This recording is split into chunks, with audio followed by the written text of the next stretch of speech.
আসসালামু আলাইকুম, আমি শারমিন আক্তার। আমি বিএসসি নার্সিং সায়েন্স থেকে জাতীয় মেধায় প্রথম হয়ে মানিকগঞ্জ নার্সিং কলেজে চান্স পেয়েছি। আমার এই সাফল্যের জন্য সৃষ্টিকর্তাকে অশেষ কৃতজ্ঞতা জানাই এবং কৃতজ্ঞতা জানাই আমার বাবা মাকে। তারা আমার এই সাফল্যের পেছনে অনেক পরিশ্রম করেছে।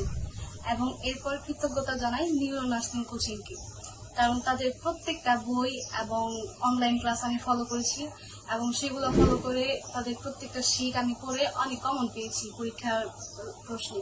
আমি প্রত্যেকটা শীট থেকে কমন পেয়েছি প্রশ্নে এবং আমার প্রত্যেকটা টিচার ছিল অত্যন্ত যত্নশীল এবং তারা অত্যন্ত ভালোভাবে পড়াশোনা করাতো আমাদের, এবং আমি তাদের প্রতি অনেক কৃতজ্ঞতা প্রকাশ করছি। এবং আমার প্রথম চয়েস ছিল নিউরন নার্সিং কোচিং। আমি নিউরন নার্সিং কোচিংকে ফলো করে যেমন সাফল্য পেয়েছি, এবং আমি চাই আমার প্রত্যেকটা ভাই বোন এই নিউরো নার্সিং কোচিংয়ে পড়াশোনা